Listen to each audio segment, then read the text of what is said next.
Ladies and gentlemen, today is my mommy's birthday, and I have decided to gift my mommy this special gift because she has been a mother from the onset. Even though we fight every day, but yet mommy is the best in the world. Hey, you can't stay there, man. Please just back. I go at our business to Abibayi. I want to do a mo yin ta ya. Me be so fún yín.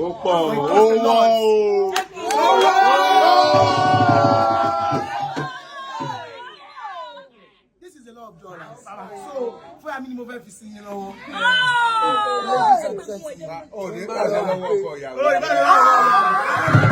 Ladies and gentlemen, I have here with me my daddy, my sugar daddy. Papa, mi láti kékeré. Ó sáàpọ̀. Bàbá London náà. Ẹ bá mi pàtó fún daddy. Daddy mi náà jẹ́ wà ń bíbá yìí. Bàbá mi dáadáa. Daddy, thank you for all you do. Thank you, Ẹ ṣé gan sir. Lágbára Ọlọ́run ẹ máa jẹun wa pẹ́. Lágbára Ọlọ́run ẹ máa jẹun wa pẹ́. Ago yẹn nìyí. Ẹ jẹ́ kí ẹ gbàdá ní. Ẹ jẹ́ kí n kọ́kọ́ bá yín fi ago yẹn sí ọwọ́ yín. Please dress back, please. Dress back, please. Please dress back, please. Ìṣètò àwọn aláàjì tẹ̀ mọ́ ọ̀gá ìjà mi. That will bring it. Where's the other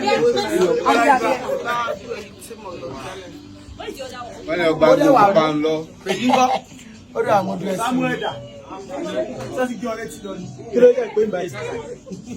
Wow, it's so cute. Oh yeah, hello. Can you explain that in some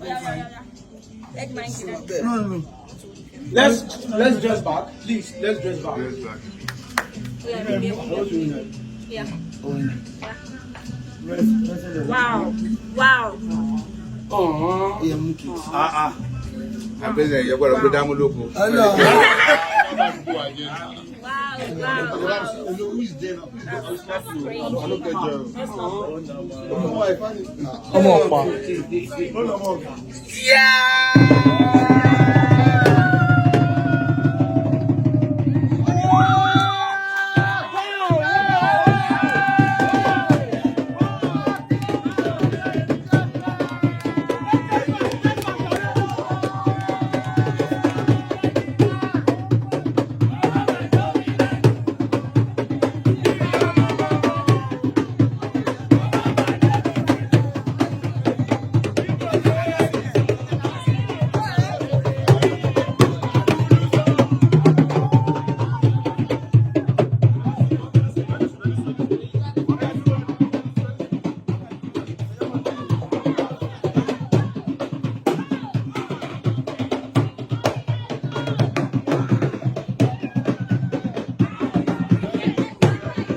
Praise the living Jesus. Praise the Lord. Praise the living Jesus. That's your name, my mommy. I want you to stop. I want you to stop taking cab. I want you to stop taking Uber. Oh, we're making less shade Dubai. But it's a guy, mommy, I love you so much. My son, no my son. 85% abẹ́ ṣẹ́pọ̀ tẹ́lẹ̀ ní bọ̀ nígbà tí bíbẹ́ẹ̀dẹ̀ sì ti kọ́kọ́ wá ẹ jẹ́ kí àti ẹ̀ kọ́kọ́ mọ ẹ̀ lè dá sí. Ladies and gentlemen, ní ọ̀pọ̀ ìgbà wọ́n ti fi bú mọ́mì mi kì í ṣe kìíní kì í ṣe kejì kì í ṣe kẹta I have lost count. Àwọn èèyàn ti fi mí bú mọ́mì mi dáadáa wípé ọmọ ló bí òun wà á dúpẹ́ pé lọ́jọ́ tèmi is a thing of joy. Mommy, I want to tell you I appreciate you so much and you are the best mother in the world. Who did this? Jesus! Oh my God! Wow!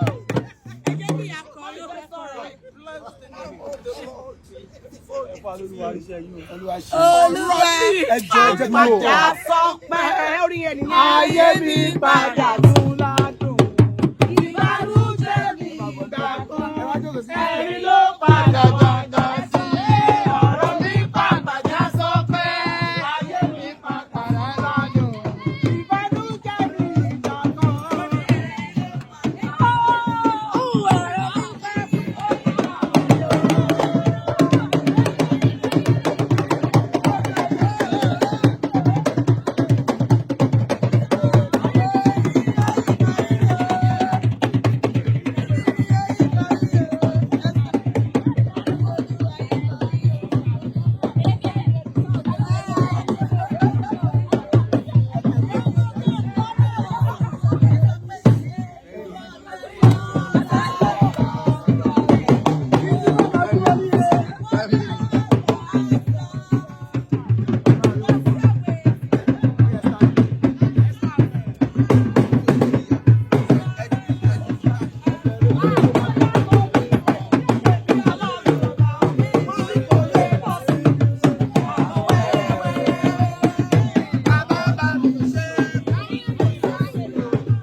àdúrà tó ń ṣe ọlọ́kàn báyìí.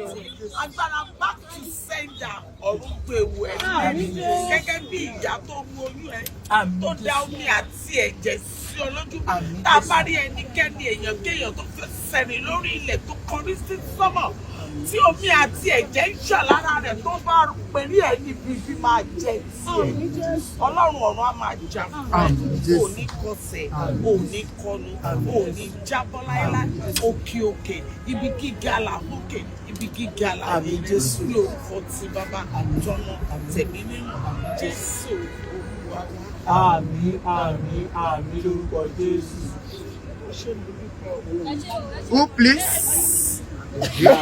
Ẹ jẹ́ ìyá Gbèsè. Praise the Lord. Hallelujah. Ìyá Ayọ̀lá. Mo mọ̀ pàdé àdọ́bà ti lónìí ìrìnà fọ́ gbà. Agbára Ọlọ́run àlàyé. Aláboyún ìbẹ̀rẹ̀ pọ̀tọ́ báyìí. Ọmọ inú rẹ̀ ọ̀bọ́lẹ̀. Ire wà ní bọ́mọ lọ́wọ́. Ayọ̀ rẹ̀ ṣẹ̀ bẹ̀rẹ̀ ni. Lágbára Ọlọ́run àlàyé. O ní sìnkú ọmọ kankan wa. Ọmọ ìwọ̀n ní pamọ́ lọ. Àwọn àbúrò rẹ̀ wọ̀n ní pamọ́ lọ. Wọ́n náà lè kájú kú báyìí. Kò sí abiyamọ tí wọ́n bí láyè tí ò ní rí wí. Pàápàá ẹ̀yin obìnrin ẹ̀lẹ́ máa rí wí bí. Tá a sì nígbàgbọ́ pé bọ́ọ̀lù ṣe ní pé kó rí ni. Torí pé àwọn ọkùnrin mi wà dé pé tọ́mọ bá ṣe gára sábà yìí á máa ṣẹ̀ṣẹ̀ báyìí ni. Kí yóò sì máa fọ́ sí gbogbo ẹ̀. Ọkùnrin mi wà dé pé ikú ọmọ lásán báyìí ìyá àti máa fẹ́ nu fàmí. Ẹ̀sọ́ tó lọ́nbọ̀ wá ṣe wípé àwọn kan wà wọ́n ní wọ́n pè ọmọ jìyà gbọ̀n jápá mọ́nú. Èèyàn kan ló jìyọ̀ ń gbé lọ́jọ́ òní mo bọ́ ọyọ̀ pé ayọ̀ rẹ̀ tó ṣojú rẹ̀ lọ́jọ́ òní lọ́jọ́ bá dé rẹ̀ wọ́n sọ pé ẹ̀dùn òṣèjú kan mọ̀ lágbára Ọlọ́run àlàyé ẹ̀mí rẹ̀ wà gùn ẹ̀mí rẹ̀ gùn ayé òní pamọ́ lọ ikú òjì òní pamọ́ lọ òní kájú kú báyìí o. Ayọ̀lá ní tó ṣe nítorí ọmọ títí máa ṣe nítorí ọmọ títí máa ṣe ohun tó ṣe o invest ni o lọ́dọ̀ Ọlọ́run torí pé ọ̀pọ̀lọ́ Ọlọ́run tó fi rọ́pò and I want this to serve as a lesson to every one of you guys here today pé òbí ó ṣe kókó torí pé bó ṣe wà ọ̀pọ̀ níjọ́ mo wà ní Canada mo bá ẹ sọ̀rọ̀ ohun rẹ̀ wà clear dáadáa bí mo á pè mí wá ohun ìyá rẹ̀ ò clear dáadáa ó jẹ́ tó sọ wípé láti mi ti lọ wò wọn ọgbà ìṣẹ̀lẹ̀ kan tó túmọ̀ sí pé ọmọ tó ní ìpayà fóbi ẹni ẹ jẹ́ sọ kíkan fún yín gbogbo tó ń ṣe oògùn ní o tí sì máa jẹ kò ń ṣe pé èèyàn ṣe ẹ̀jà sí jẹ́ kankan tínú ìyá tó bíyàn tínú ẹ̀ bá ti yọ sí yẹn ọ̀nà èèyàn máa là ní sọ gbogbo yín náà ẹ jẹ́ ọjà àríkọ́ṣe dáadáa Ọlọ́run wà ní tẹ́lẹ̀ ẹ̀kú báyìí lọ́gàjọ rẹ lọ lọ́gàjọ ká lọ ọlá alágbèrè lórí ibẹ̀ ọlá alágbèrè lórí ibẹ̀ òbí rọ̀ ọ̀rọ̀ gbígbóná ara ní ní ọ́ wọn lára ò ní ní ọ́ ọmọdé ń pẹlẹ́dẹ̀ ẹ̀sán ó ní ẹlẹ́dẹ̀ ara ò ní ní ọ́ ìdààmú kankan wà ní bọ́ ilé tó wá ṣe ìbẹ̀rẹ̀ oore ni torí irú nǹkan báyìí irú ibi tí mo máa fẹ́ witness nìyẹn pàápàá jùlọ ọmọ tí yẹn bá máa kékeré torí kì í jẹ òwe dẹ́tẹ̀lẹ̀ ẹ̀rọ ọmọ tó bá ń sílẹ̀ tó jẹ tí condition bá wà fún ẹ pé ó wà selective pé nǹkan báyìí mo máa jẹ kí wọ́n máa jẹ tí àyẹn bá dẹ̀ lè bí ààrẹ tí bàbá yẹn lè bí ààrẹ tó fi dé irú stage kò sí tó dáa ju kéèyàn máa fọn nílùú òdùnnú lọ kì í ṣe pé mọ́tò ìgúnpò nìkan ní ìdùnnú ìyá ẹ̀ bọ̀pọ̀ ọmọ mi ní í ṣe dáadáa báyìí ọmọ mi ló ṣe dáadáa báyìí mo rántí ọdún tí mo kọ lọ sí Germany láti mọ̀ pé ní kọ́lọ̀ gbogbo ayé ló ti sọ fún mi travel out èmi tí mo lọ sí mo gbèdé wọn kọ́ ọmọdé mò ń fi so but you know our parents dey love good news bàbá Ọlọ́run pípé ìlòsọ̀rọ̀ ní èbò ìyẹn ayọ̀ oníkò ní tán ní àgọ́ olódò ìyẹn ayọ̀ ní tán ní ìdílé yìí ìyẹn ayọ̀ ní tán ní ìdílé yìí agbára Ọlọ́run lẹ́yìn ọdún tó ń bọ̀ ó tún lè ṣe jù bẹ́ẹ̀ lọ gbogbo oúnjẹ wa fẹ́ jọ ọmọ àti bàbá àti màmá gbogbo ṣẹṣẹ ẹdẹ lóòrò ẹni jẹ ní dùkúlẹ àṣà ẹni jẹ ní dùkúlẹ àṣà gbogbo àyùkú náà wọn wà yáre Ayọ̀lá ipò tó wà yìí nọ́mbà ló ti rà ipò wọn tàn ní ẹ ń bá kọ́lé orí òkè tó bá ní káyé mọ́ mu níta ayé bá fẹ́ gbà ní ó fàyè nílò fi mọ́ ẹ̀ṣọ́ àti àwọn Ọlọ́run ajẹ́pọ̀ mẹ́rin ẹni àrídú ajẹ́pọ̀ mẹ́rin àrídá àbúrò òde sílẹ̀ sí gbogbo tí mo sọ láwọn tó sọ̀rọ̀ àwọn jáde bẹ́ẹ̀ ni ó ṣe rí. Hallelujah. Ẹ jọ̀ọ́ ẹ má jẹ́ kí gbogbo wa ti lọ o ìkọ́ta bá fẹ́ jẹ ìkọ́ta bá fẹ́ mu wọn ní máa ṣe o. ọmọ tiwa ni àwọn alátúrẹ̀nẹ̀ ní àti oríta péré wa àtúrẹ̀nẹ̀ dáadáa adétúnjọ wà ní Báṣọ̀run fọlọ́. o ní immunity kò tó wá wọ ẹnì kan sọ. bàbá adájọ́ wọn mẹ́rin tó tẹ̀lé ara wa nù èmi. ẹ̀gbọ́n rẹ̀ ni mo tẹ̀lé. Praise the Lord. Hallelujah. ẹ̀yin èèyàn bá mi appreciate mọ́mì mi dáadáa lórí nǹkan tó wà ní èkó bẹ́ẹ̀ kẹ́ bá mi appreciate mọ́mì mi kan tó wà ní báyìí torí nǹkan tá a fẹ́ ṣe mọ́mì ṣe wá láti Èkó wọ́n ní food canteen lẹ́kọ̀ọ́ restaurant gbogbo aládé mọ̀ nǹkan tó take láti máa manage restaurant lẹ́kọ̀ọ́ láti fílẹ̀ for a day ẹ bá mi pàtẹ́wọ́ fún alájà dáadáa mọ́mì ẹ ṣe gan ma thank you so much.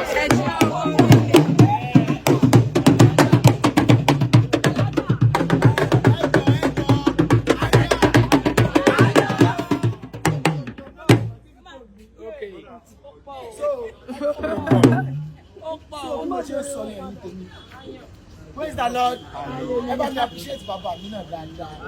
Ọ̀pọ̀ ìgbà tí ìjọba bá mi lẹ́rù ẹ mọ̀ pé at times kò tí Ọlọ́run gbé tọ́lọ́run ká mi mọ́ àwọn kankan wà tó máa experience tó jẹ́ pé ó máa ń kéré sí ọjọ́ orí mi. Mo máa ń pe bàbá mi dé láti tóbi jù báyìí. Èmi náà ní jíjọ ẹ̀sọ́. Original bag ọmọ mi ó pọ̀. Kò lè jẹ́ wọn ló rà. Kò lè jẹ́ wọn ló rà. Ó pọ̀ olóra. Christian Dior. Designer. Wọ́n tún fẹ́ gbé mi fún ọ. Ìyàwó yìí náà fẹ́ gbé. From my wife to me.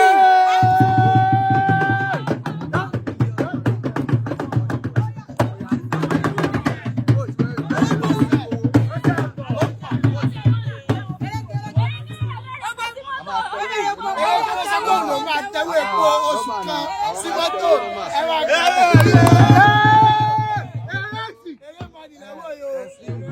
Eré mọ́nì. Gbé kò sí bàbá. Wọ́n béèrè epo sí mọ́tò ọkàn kò sí tí ó ṣe mọ́.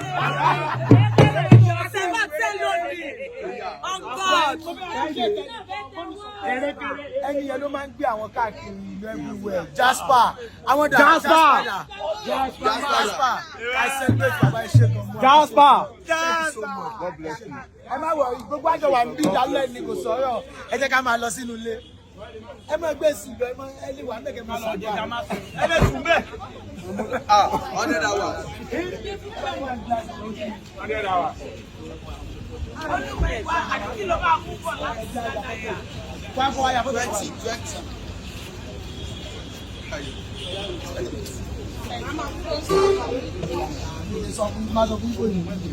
All right, look at.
Thank you for watching. If you're new to this channel, consider subscribing so you won't miss out any of our latest video.